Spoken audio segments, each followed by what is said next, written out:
Je remercie les organisateurs de m'avoir invité à participer à cette conférence.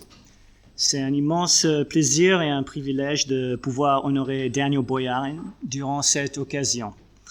Lorsque j'étais un doctorant à l'Université de Michigan, le professeur Boyarin avait gracieusement accepté de servir comme membre de comité dans ma thèse doctorale. Le timing était min hashamayim, pour ainsi dire en hébreu, des cieux. À l'époque, quand je l'avais contacté, je ne savais pas encore que Boyarin travaillait sur un livre qui est apparu quelques années plus tard sous le titre anglais « The Jewish Gospels, The Story of a Jewish Christ ». Une traduction existe en français intitulée « Le Christ juif à la recherche des origines juives ».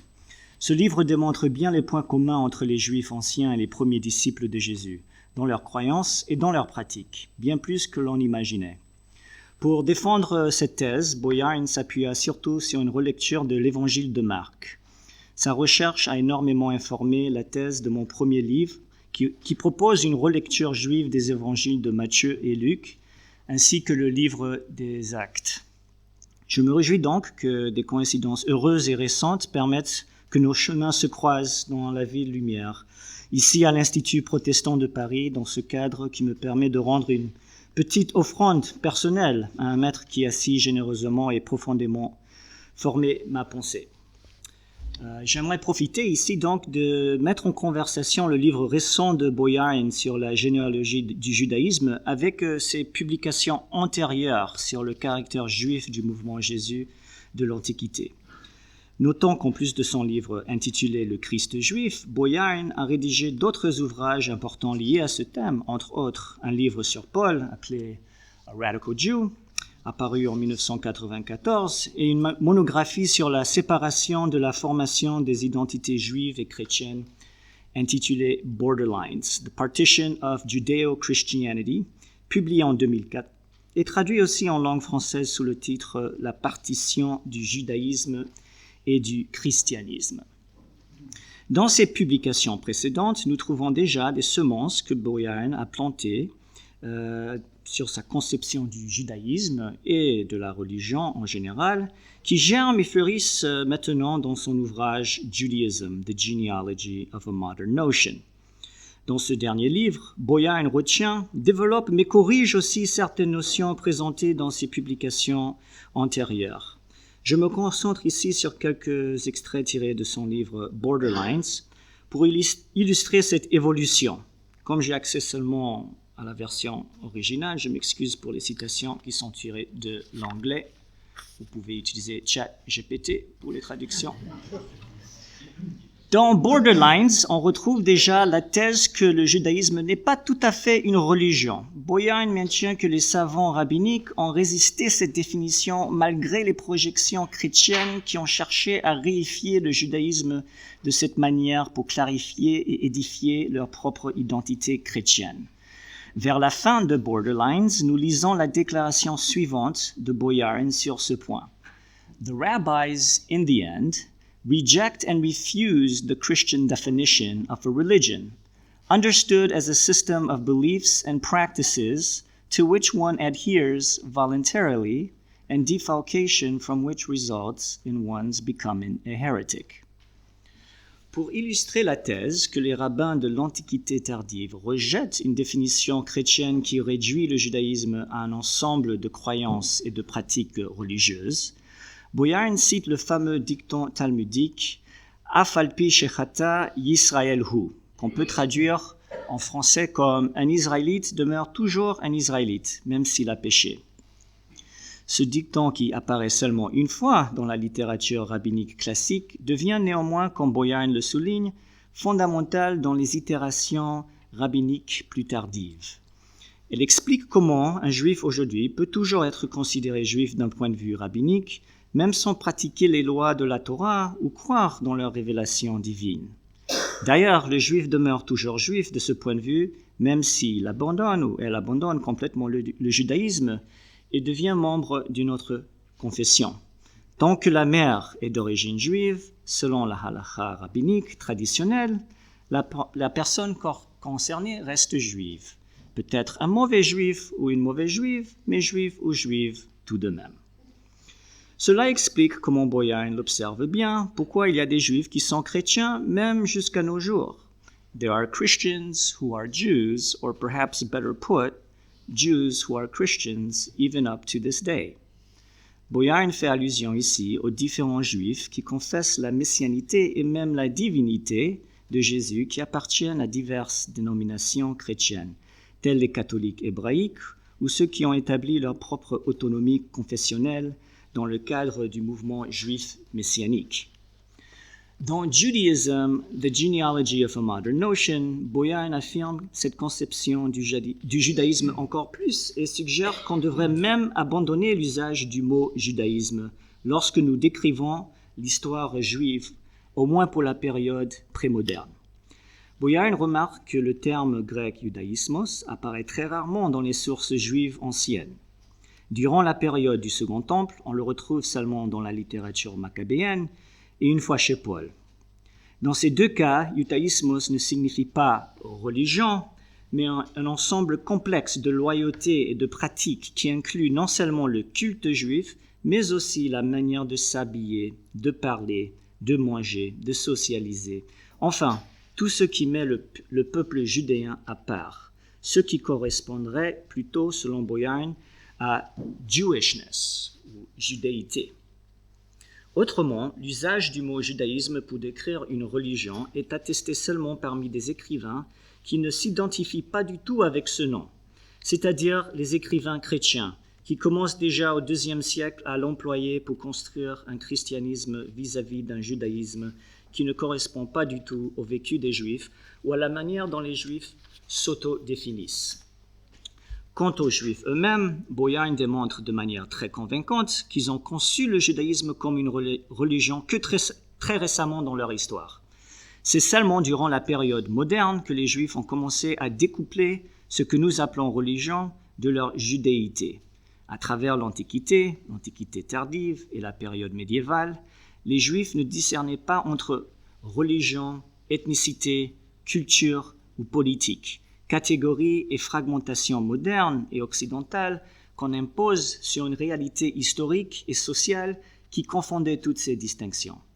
Ce que nous appelons religion était embedded, comme le dit bien l'historien juif Seth Schwartz, c'est-à-dire intégré dans tous les aspects de la vie et de la société ancienne, que ce soit le domaine domestique, public, civique ou autre.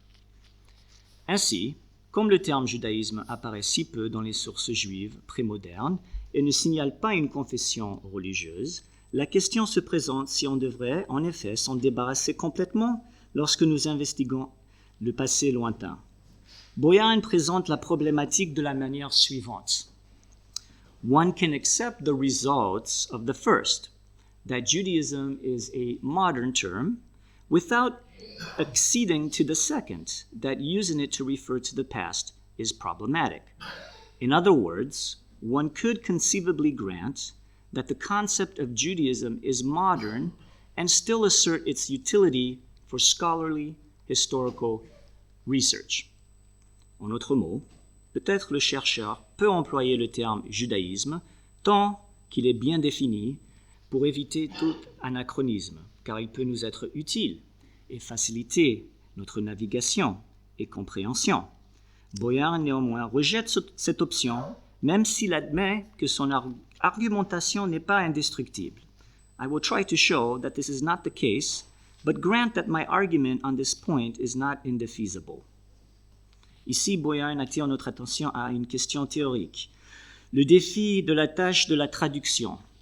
Plutôt que traduire une traduction dans notre langue, Boyarin nous appelle à apprendre sans cesse la langue de l'autrui, à trouver les mots autant qu'il en faut pour décrire dans notre langue les idées, les expériences, la réalité de l'autre. Citant divers intellectuels tels Walter Benjamin et Rudolf Panwitz, Boyarin déclare qu'il faut que nous abandonnions l'exercice qui cherche à décrire des sociétés non occidentales avec des termes occidentaux, à traduire une langue en autre langue. Il faut plutôt procéder dans le sens inverse, traduire l'anglais en grec au lieu de traduire le grec en anglais, nous traduire dans une autre culture avec un autre vocabulaire et s'efforcer de comprendre l'autre selon ses propres termes. Tous ces propos me paraissent excellents.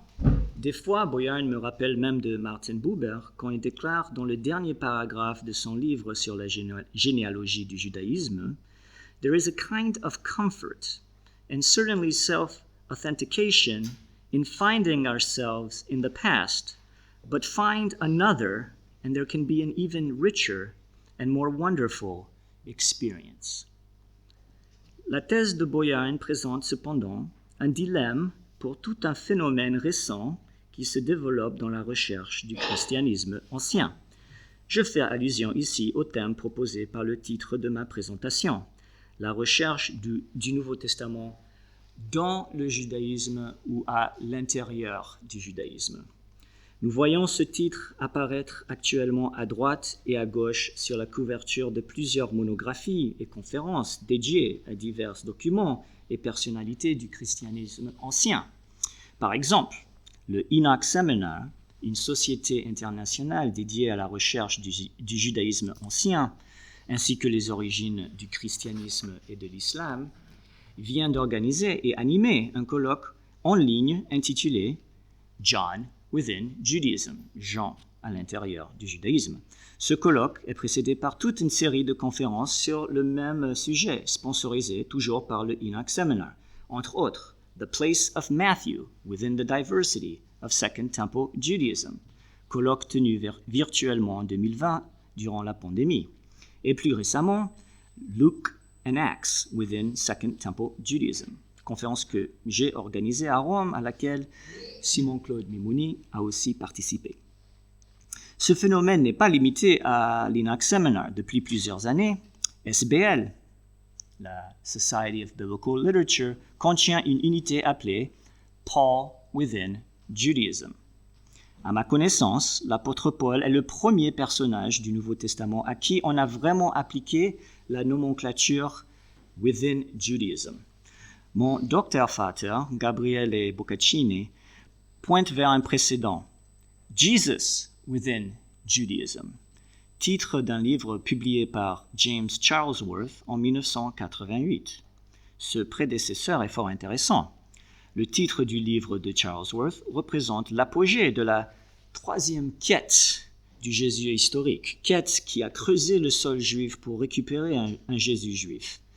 Le titre proposé par Charlesworth, Jesus Within Judaism, n'a cependant pas engendré d'autres livres, conférences ou toute une école de pensée portant ce titre. Il faut tourner vers les études pauliniennes pour comprendre l'éruption et les implications de la phraséologie dans le judaïsme. La nomenclature Paul Within Judaism est employée de plus en plus, surtout par les adeptes de la Radical New Perspective, qui ne trouvent pas leurs opinions sur Paul si radicales que ça, et donc préfèrent parler de la perspective sur Paul à l'intérieur du judaïsme, the Paul Within Judaism perspective. Cette école de pensée regroupe plusieurs savants, surtout du continent nord-américain, mais aussi du monde britannique et des pays scandinaves, tels Anders Runeson de l'Université d'Oslo ou Karen et Magnus Zetterholm de l'Université de Lund.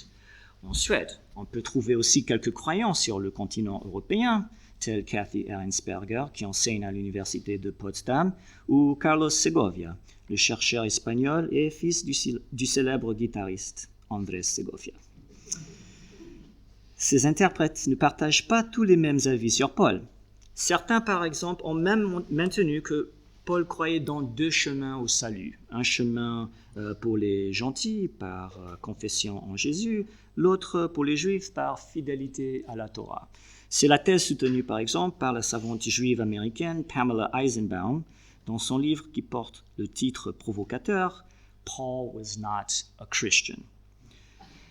D'autres disciples de la perspective de Paul à l'intérieur du judaïsme n'acceptent pas cependant cette conclusion.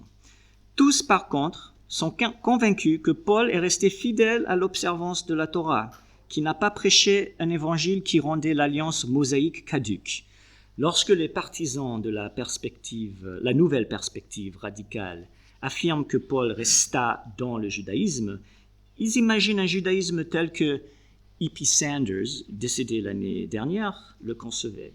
Je remarque que sur la page française de Wikipédia, Sanders est toujours vivant, donc quelqu'un doit mettre la page à jour.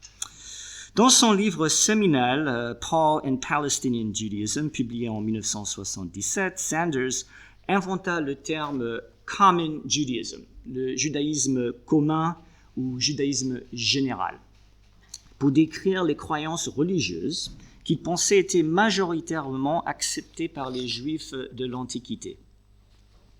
Cette forme de judaïsme, il le qualifia comme covenantal, centré sur l'alliance. Je vous partage la définition de Sanders sur le covenantal judaism, bien connu dans la recherche du Nouveau Testament ainsi que le judaïsme ancien. Je l'ai traduit pour vous en français gratuitement. Je commence. Dieu a choisi Israël et a donné la loi. La loi implique à la fois la promesse de Dieu de maintenir l'élection et l'obligation d'obéir. Dieu récompense l'obéissance et punit la transgression. La loi fournit le moyen d'expiation et l'expiation garantit le maintien ou la restauration de la relation en alliance. Tous ceux qui sont maintenus dans l'alliance à travers l'obéissance, l'expiation et la miséricorde de Dieu appartiennent au groupe qui sera sauvé. Fin de la citation. Il n'y a rien en soi qui soit répréhensible ou offensif dans cette définition du judaïsme. Bien au contraire, je salue les efforts nobles de Sanders à corriger les conceptions erronées et les préjugés sur le judaïsme qui régnaient auparavant parmi une plénitude d'exégètes du Nouveau Testament, surtout ceux qui provenaient de l'Allemagne. En revanche, si nous songeons aux commentaires de Boyarin sur l'invention du judaïsme comme une religion, nous nous rendons compte combien le judaïsme général ou judaïsme en alliance conçu par Sanders représente une abstraction théologique qui mesure le judaïsme selon des termes et critères externes à l'autocompréhension juive. En effet, Sanders, dans son apologétique, encore une fois noble et remarquable, insiste sans cesse que les Tanaïm, les savants rabbins des 2 premiers siècles de notre ère, souscrivaient à un nomisme qui était purement basé sur la notion de la grâce. Cette assertion qui est projetée par Sanders sur pratiquement toutes les expressions juives du Second Temple me paraît néanmoins très protestante dans sa terminologie et son orientation. Ainsi, on entend Sanders et d'autres défendre le judaïsme ancien contre les accusations de légalisme. Mais la préoccupation avec le légalisme me paraît externe au judaïsme. Le terme lui-même semble étranger au vocabulaire juif et reflète les débats entre chrétiens protestants et catholiques sur le salut par les œuvres ou le salut par la foi. Le regretté James Dunn, celui qui a inventé la phrase « la nouvelle perspective sur Paul », à ne pas confondre bien sûr avec la nouvelle perspective radicale, ne cache même pas ses préférences quand il déclare fermement la chose suivante. The Judaism of what Sanders christened as covenantal nomism can now be seen to preach good Protestant doctrine, that grace is always prior, that human effort is ever the response to divine initiative, that good works are the fruit and not the root of salvation. Nous témoignons ici à un jugement explicite par un protestant que le judaïsme, finalement, est protestant. C'est un exemple parfait, je le pense, de ce qui arrive quand on conçoit le judaïsme ancien comme une religion. Précisément le danger contre lequel Boyarin nous avertit dans son livre quand il déclare « Asserting the existence of ancient religion or ancient Judaism is an imposition of our language on theirs, one valid for the pulpit, perhaps, but not for describing a form of life. » Il me paraît donc sage de prêter attention à l'avertissement de Boyarin. Pour utiliser un terme talmudique, Shema Mina. Apprenez de ceci. Boyarin a fait une contribution importante à notre savoir. Au passage, je me demande si l'usage même du mot juif, puisque lui aussi il peut dénoter une affiliation religieuse, devrait être rejeté. On le remplacera alors par le terme judéen que Steve Mason, le chercheur de Yosef ben Matityahu, aime tant. Ceci dit, il a un problème avec le terme judéen. Il est contesté. Premièrement, il est trop ethnique dans sa connotation, au moins en anglais, Judean, excessivement lié à une provenance régionale ou à la notion de parenté. En l'utilisant, on risque d'oublier les dimensions que nous désignons comme religieuses, qui étaient étroitement liées avec l'identité juive durant l'Antiquité. Selon un sondage fait par le Pew Research Center en 2020, au moins 40% des Juifs américains âgés de 18 à 29 ans ne s'identifient pas avec la religion juive, mais se considèrent juifs d'un point de vue culturel ou ethnique. Une définition ethnique donc du judaïsme risque de souffrir des mêmes maladies anachroniques que sa définition religieuse, surtout quand on songe à la laïcité et à la sécularisation de nos sociétés occidentales. Le mot juif, ou au moins en anglais Jewish, capte mieux, à mon avis, le mélange des diverses dimensions ethniques, culturelles, cultuelles, régionales et nationales, suggérées par le mot grec judaïsmos ou l'hébreu yehudi. Boyarin est bien conscient de ce problème lorsqu'il critique Steve Mason et sa conception ethnique des Judéens ou des Juifs. Le concept de l'ethnicité, comme Boyarin l'observe bien, représente une construction moderne autant que l'idée contemporaine de la religion. Et puisque ce que nous appelons religion et ethnicité coïncidaient si complètement dans le passé, établir une distinction entre ces deux catégories devient, selon Boyarin, un acte procrustéen.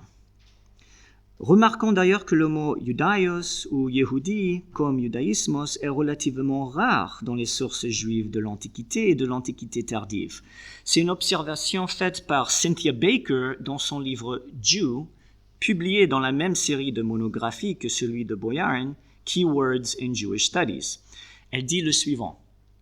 In fact, the word Jew appears with far greater frequency in the Christian New Testament and bears far greater significance there than it does in the Hebrew Bible, where it is rare.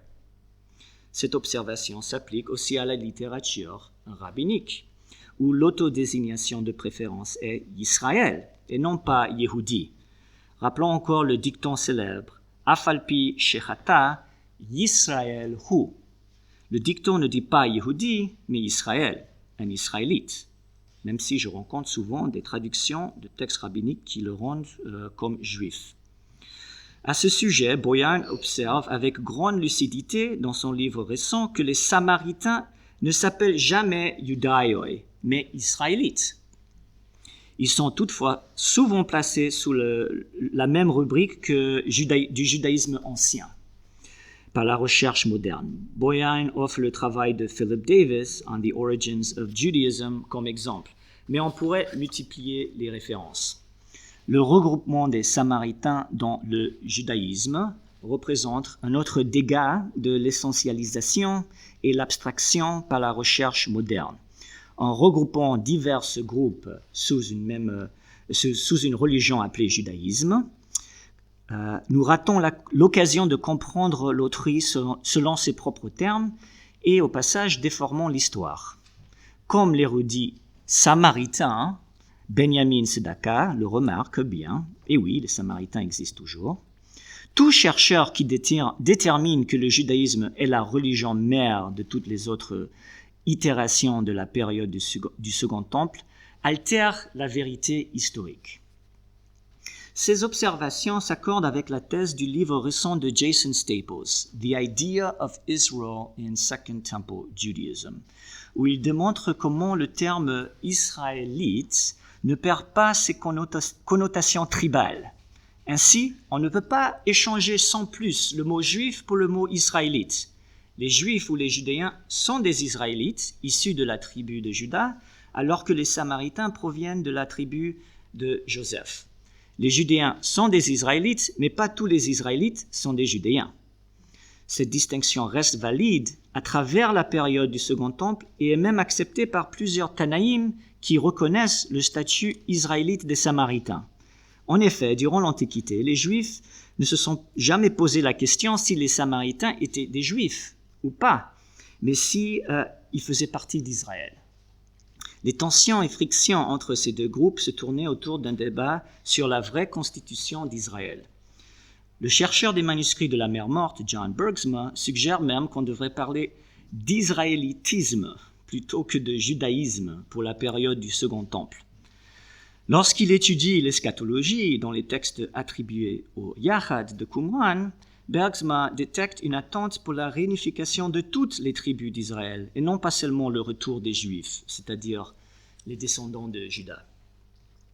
Ayant pris compte de toutes ces considérations, revenons au problème initial.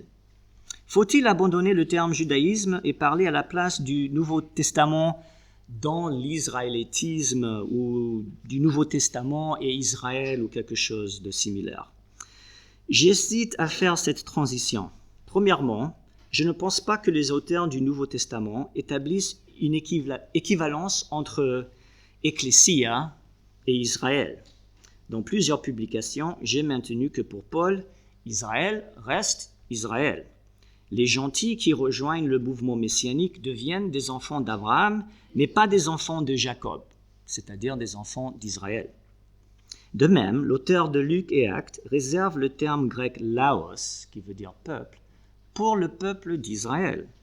Les acolytes parmi les nations constituent pour Luc une nouvelle coalition internationale qui exprime sa solidarité avec Israël, mais sans être assimilée à Israël.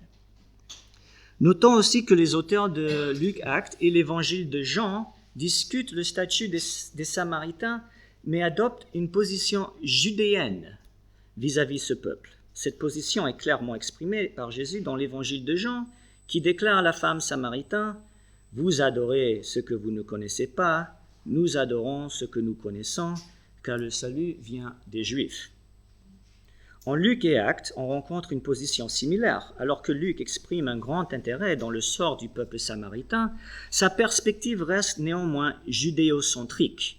Il promeut la centralité de la ville et du temple de Jérusalem, position que les Samaritains contestent. C'est d'ailleurs Luc qui relate que les Samaritains ne permirent pas à Jésus et à ses disciples passage par leur territoire, car le regard de Jésus était fixé sur Jérusalem.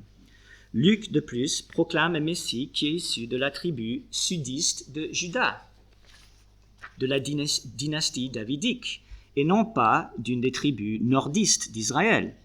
Et même après que les Samaritains se soumettent à l'autorité de ce Messie davidique, ils doivent encore recevoir l'approbation des disciples judéens de Jésus, Pierre et Jean, provenant de la ville de Jérusalem, centre du mouvement messianique, qui leur posent leurs mains pour qu'ils reçoivent l'Esprit sacré. Après avoir analysé l'attitude des auteurs néo-testamentaires envers les Samaritains, le chercheur allemand Jörg Frey souligne que die Sprache des Lukas wie des Urchristentums ganz von der jüdischen messianischen Erwartung geformt ist, et que das frühe Christentum ist von seiner Urgeschichte auf Jerusalem hin orientiert. J'hésite donc de retirer complètement le mot judaïsme du répertoire de la recherche néo-testamentaire et de l'histoire juive du Second Temple. Il est vrai que le mot grec judaïsmos apparaît que rarement dans les sources juives anciennes, mais je demande toujours par rapport à ce genre de questions si les attestations peu fréquentes de certains termes sont liées à l'état fragmentaire de nos sources. La majorité des écrits de l'Antiquité n'ont pas survécu l'histoire. En tout état de cause, je trouve remarquable que Paul fait allusion à son éducation dans le judaïsme, dans son épître aux Galates, sans ressentir le besoin d'élaborer sur ce point. Peut-être le sens de ce terme était déjà relativement bien connu au 1er siècle de notre ère. Tout ce que je viens de dire par rapport à l'usage du mot du judaïsme n'est pas conçu pour contredire la thèse de Boyain. Adraba, au contraire. Pour employer une formule talmudique, je dirais « lo kasha », il n'y a pas de difficulté. Quand je parle de judaïsme, je pense justement à la définition de Boyarin de judaïsmos. Après avoir analysé l'usage du mot judaïsmos dans 2 Maccabées et Yosef ben Matityahu, Boyarin conclut que judaïsme signifie la loyauté à la politique et aux pratiques du peuple de Judée. Boyarin traite judaïsme comme un nom verbal qui indique le faire, the doing, c'est-à-dire l'observance fidèle des commandements. Selon Boyarin, the Judean doings, que je traduis comme acte judéen. Et ce matin, quelqu'un avait suggéré cette traduction, donc voilà, on se retrouve. J'ai pensé acte judéen parce que je pensais aux actes des apôtres. Donc, acte des apôtres, pour moi, contient des actes judéens. Et je vais expliquer ce que je veux dire. Mais revenons à la définition de Judean doings de Boyarin. Les actes judéens impliquent sacrifier, visiter le temple, consommer certaines nourritures, parler le judéen et tout ce que quelqu'un fait comme un judéen, sans faire aucune distinction entre ce que nous appelons religion, loi, manière, coutume, politique, etc. Or, je détecte tous ces types de Judean doings, ces actes judéens, dans l'évangile de Luc et les actes des apôtres. Voilà 10 ans maintenant que je soutiens une thèse que ces deux ouvrages affirment les pratiques judéennes et le futur bien-être du peuple judéen. C'est en Actes, par exemple, que nous trouvons un Paul qui offre des sacrifices et visite fréquemment la ville et le temple de Jérusalem, qui circoncit Timothée, qui parle le judéen et qui est même adressé par le Jésus ressuscité en judéen, en hébreu, je veux dire par judéen dans ce cas.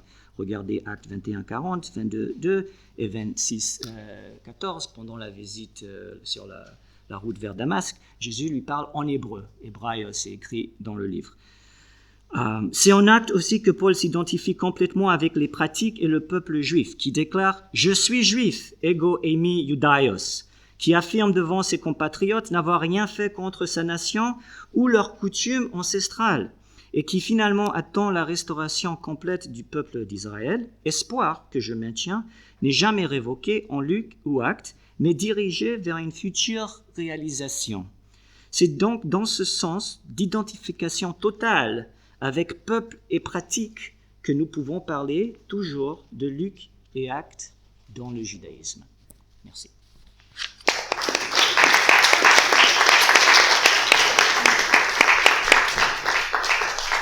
Merci.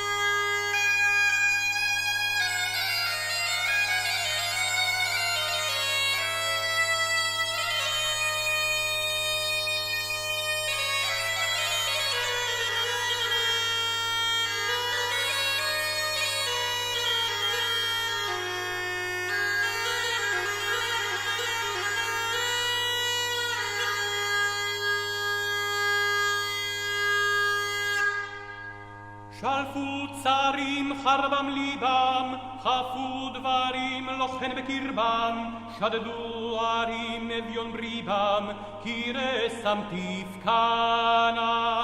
כוננו יתרים לחצות מריבם, וספו חברים עפר בורבם, ומפז יקרים דקרו בחרבם, חטצם לליבם תפלחנה. ומקומות חלקו פיהם, מוות תוך קרביהם, חרצינה מעליהם, דברים גרמם תנצחנה.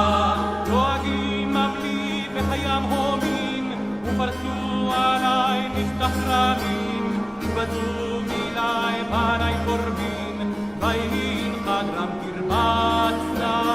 סילונים סילי כמו ערמים, כסו קילי בני קרבים, עליהם חסנה. ומחנות חלקו פיהם, נרמה בתוך קרביהם, חרצינה מעליהם, דברים גרמם תנצחנה.